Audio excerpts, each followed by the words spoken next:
அனைவருக்கும் அன்பான வணக்கங்கள். ஆருத்ரா தரிசனம் என்பது இறைவன் எவ்வளவு எளிமையானவர், பக்தருக்காக எந்த அளவிற்கு இறங்கி வந்து அருள் செய்யக்கூடியவர் என்பதை உணர்த்தும் விரத நாளாக மார்கழி மாதத்தில் வரக்கூடிய திருவாதிரை நட்சத்திரத்தில் வரக்கூடிய ஒரு முக்கியமான நாள். இந்த நாளில் விரதமிருந்து சிவபெருமானை வழிபட்டால் அவரது அருள் முழுமையாக நமக்கு கிடைக்கும் அப்படின்னு சொல்லப்படுது. இந்த நாளில் பார்த்தீங்கன்னா நீங்கள் செய்ய வேண்டிய ஒரு எளிமையான முதல் தாந்திரிகம், அதாவது குளிக்கும் நீரில் நீங்கள் சேர்க்க வேண்டிய ஒரு முக்கியமான 3 பொருட்கள். இந்த 3 பொருட்களை நீங்கள் வந்து குளிக்கிற நீரில் சேர்க்கறதுனால பார்த்தீங்கன்னா உங்களுக்கு ஆகர்ஷண சக்தியானது அதிகமாகும், அதாவது வசீகர சக்தி உங்களுக்கு அதிகமாகும். இந்த நாளில் பெண்கள் தங்கள் கணவர் நலமுடன் இருக்க வேண்டும், குடும்ப வாழ்க்கை சிறப்பாக அமைய வேண்டும் என்பதற்காக விரதம் இருப்பதும் வழக்கமாக உள்ளது. இந்த நாளில் பெண்கள் தாலி சரடு மாற்றிக்கொண்டு மாங்கல்ய நோன்பு நோற்பதும் வழக்கத்தில் உள்ளது. இப்படி சிறப்பு வாய்ந்த ஆருத்ரா தரிசன நாள் இன்று காலை 11:47க்கு தொடங்கி நாளை காலை 11:23 வரைக்கும் இருக்கு.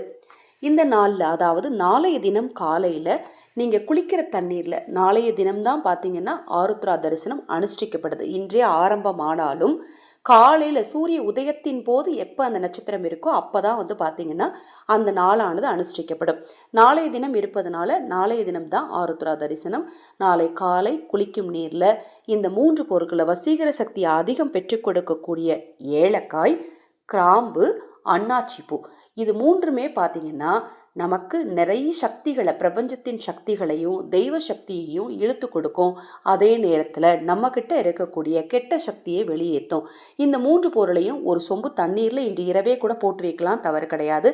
போட மறந்துட்டீங்க அப்படின்னா நாளை காலையில் எந்திரிச்சோடனே ஒரு சொம்பு தண்ணீரில் போட்டு வைங்க.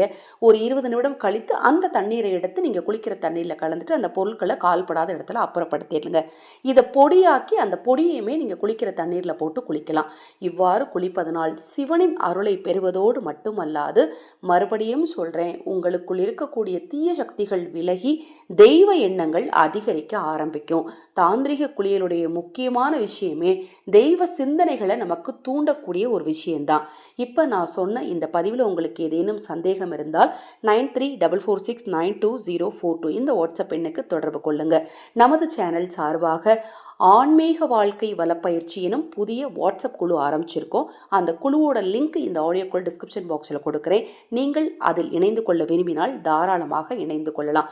அந்த குழுவில் ஆன்மீகம் சம்பந்தமான விஷயங்கள், ஆன்மீகத்தில் உங்கள் ஈடுபாட்டை அதிகரிப்பதற்கு தேவையான விஷயங்கள் என்ன என்பதை பற்றி மட்டுமே நான் பதிவு செய்ய இருக்கிறேன்.